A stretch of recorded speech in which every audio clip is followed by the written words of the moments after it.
It was an all-girls cottage. I was one of the smaller children, one of the younger children. So the older girls would always, like, you know, watch out for you, like they were like big sisters to you, and they would brush your hair and, you know, make sure you looked good for the day to go to school. And I remember eating breakfast in the morning, and as I said, I'm always one of the younger children. So the big girls would clear the tables and, you know, do the dishes. I never had to do any of that work. But we had our own chores to do. We had to make our bed and make sure that we kept our rooms neat and clean and orderly. So I got assigned to one cottage and Joe another, and we never got to see one another that much. Then after a few days, they gave me a social worker, and I had an awful time. Even how do you trust anyone? How in God's name do you open up? I can remember one time that she actually cuddled me and said to me, "I love you."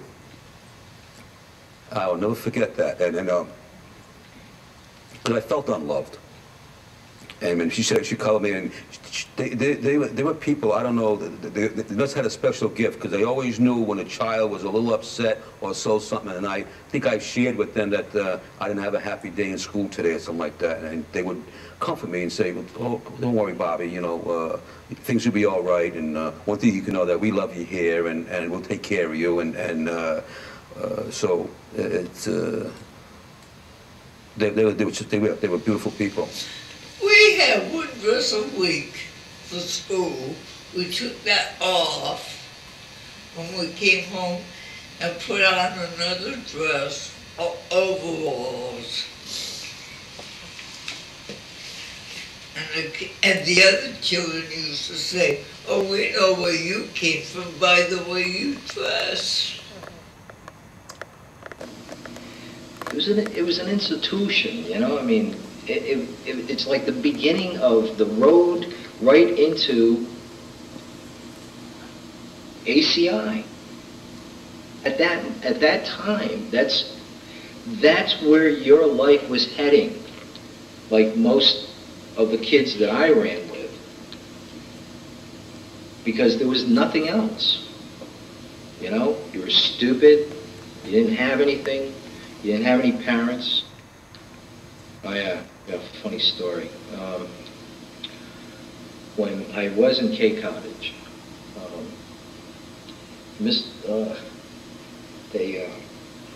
they sent me to a foster home.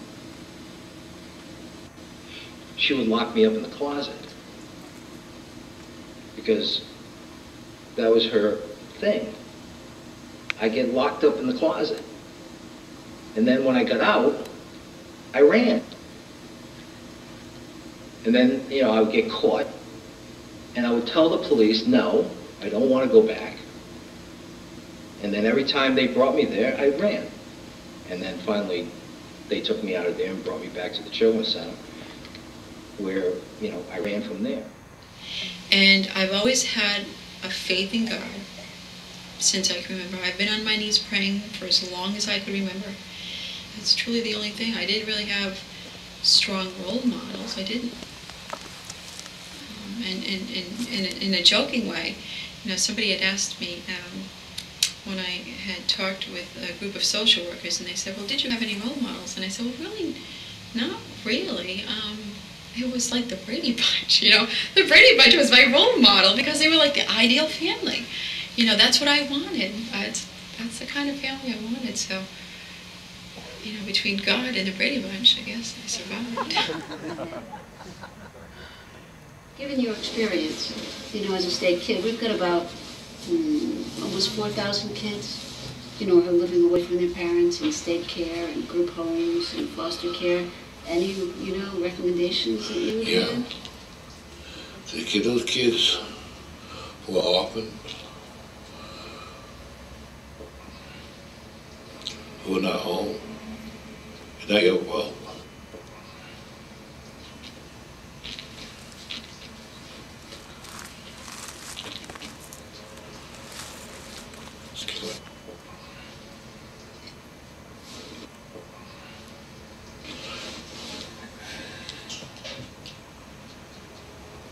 didn't do anything.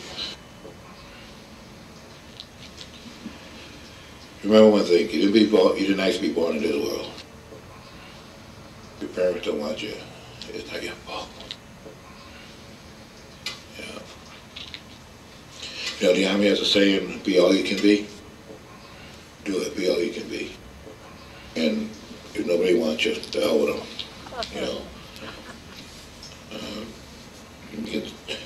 There's enough stuff in the world, and just do what you gotta do.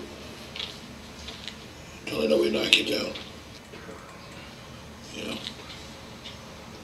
My parents don't want me.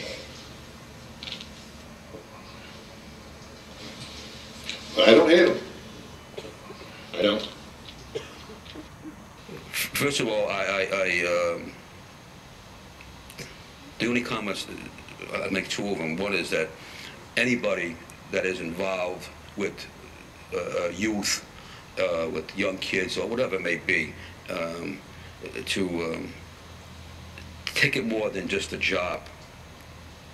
To just go through the motions of doing it for a job and all that bit, you could be hurting that person. You can be doing something detrimental to that person. And you never know when those rewards will come by, like I said earlier, putting those seeds in. And